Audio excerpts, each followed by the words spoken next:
Assalamualaikum warahmatullahi wabarakatuh. Perkenalkan, saya Dedin Mahyudita Media Rohman dari Prodi Manajemen Resort dan Leisure. Pada kesempatan kali ini saya akan menjelaskan mind map yang berisikan materi dari bab 7, yaitu mengenai ibadah. Setelah saya memaparkan sedikit penjelasan mengenai mind map, saya akan menjawab soal dari evaluasi yang ada di bab 7. Oke, mari kita mulai. Oke, baik. Di sini sudah ada mind map yang telah saya buat. Itu sih saya akan menjelaskan. Yang pertama-tama yaitu pengertian dari ibadah. Kata ibadah berasal dari bahasa Arab yaitu ibadah, yang artinya menyembah atau menghamba. Sedangkan secara terminologi yaitu merupakan penghambaan seorang manusia kepada Allah Subhanahu wa taala untuk dapat mendekatkan diri kepadanya sebagai realisasi dari pelaksanaan tugas hidup selaku makhluk yang diciptakan oleh Allah Subhanahu wa taala. Kemudian di sini yaitu fungsi-fungsi dari ibadah. Yang pertama yaitu taat dan patuh kepada penciptanya. Yang kedua yaitu mendekatkan diri kepada Tuhan atau Allah Subhanahu wa taala itu sendiri. Kemudian penyesuaian diri, yaitu ibadah membantu manusia membersihkan diri dan dosa. Kemudian yaitu sebagai pengendalian diri. Yang dimaksud dari pengendalian diri ini yaitu ibadah melatih manusia untuk mengendalikan hawa nafsu. Nah, lanjut kita akan ke pecahan macam-macam ibadah. Yang pertama yaitu ibadah madlah, ibadah yang dilakukan hanya berhubungan dengan Allah Subhanahu wa taala saja, yaitu bisa dengan kata lain hablum minallah, dan bertujuan untuk mendekatkan diri atau taqarrub kepada Allah Subhanahu wa taala. Dan contoh dari ibadah madlah yaitu ibadah sholat. Dan yang kedua yaitu ada ibadah ghair madlah, ibadah yang tidak hanya sekedar menyangkut hubungan dengan Allah, tetapi juga menyangkut hubungan sesama makhluk. Contoh zakat. Kemudian yang terakhir yaitu ada ibadah wajhain, ibadah yang memiliki dua sifat sekaligus yaitu madlah dan ghair madlah. Contohnya seperti menikah. Nah, kemudian kita lanjut ke syarat-syarat ibadah. Yang pertama yaitu ikhlas karena Allah semata. Yang dimaksud di sini yaitu syarat pertama merupakan konsekuensi dari syahadat la ilaha illallah, karena mengharuskan ikhlas beribadah hanya kepada Allah dan jauh dari syirik kepadanya. Kemudian yang kedua yaitu ada ittiba, sesuai dengan tuntunan Rasulullah SAW. Syarat kedua adalah konsekuensi dari syahadat Muhammad Rasulullah, karena ia menuntut wajibnya taat kepada Rasul, mengikuti syariatnya, dan meninggalkan bid'ah atau ibadah yang diada-adakan. Kemudian kita lanjut mengenai sifat dan ciri-ciri ibadah. Yang pertama yaitu bebas dari perantara. Maksudnya di sini yaitu dalam beribadah kepada Allah Subhanahu wa taala, seorang muslim tidak memerlukan perantara, akan tetapi harus langsung kepada Allah Subhanahu wa taala. Kemudian yang kedua yaitu tidak terikat kepada tempat-tempat khusus. Secara umum, ajaran Islam tidak mengharuskan penganutnya untuk melakukan ibadah pada tempat-tempat khusus, kecuali ibadah haji. Islam memandang setiap tempat cukup suci sebagai tempat ibadah. Dan yang terakhir yaitu tidak memberatkan dan tidak menyulitkan. Sebab Allah Subhanahu wa taala senantiasa menghendaki kemudahan bagi hamba-hambanya dan tidak menghendaki kesulitan. Kemudian kita lanjut ke submateri selanjutnya yaitu mengenai hikmah ibadah. Nah, di sini yaitu yang pertama, ibadah membawa seseorang untuk memenuhi perintah Allah, dan ibadah merupakan pengajian terhadap manusia dalam menyembah Allah.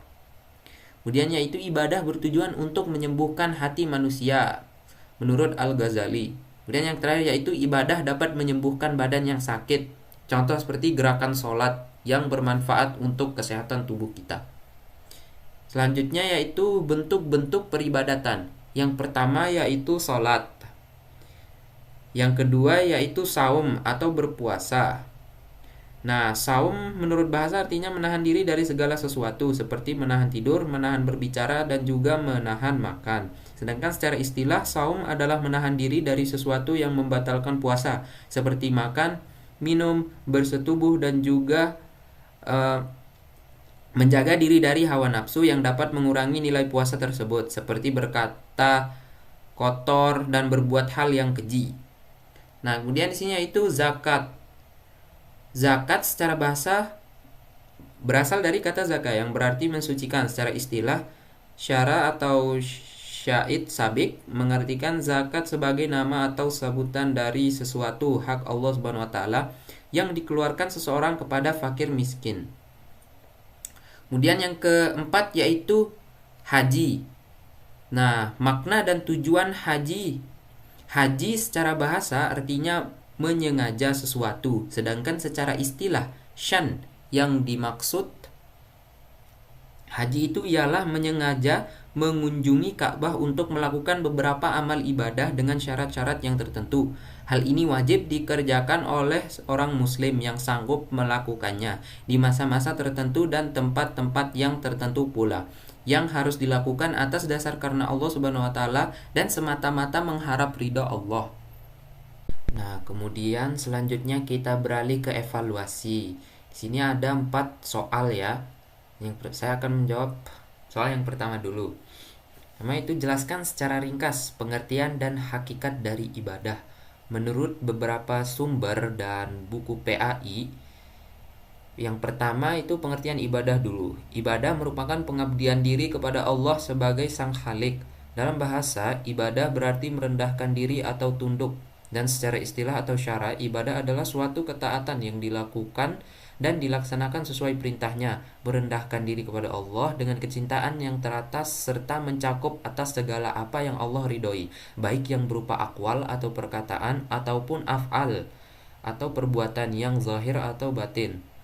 Kemudian yaitu pengertian dari hakikat ibadah. Hakikat ibadah merupakan melaksanakan apa yang Allah cintai dan ridhoi dengan penuh ketundukan dan perendahan diri kepada Allah. Ibadah akan terwujud dengan cara melaksanakan perintah Allah dan meninggalkan larangannya.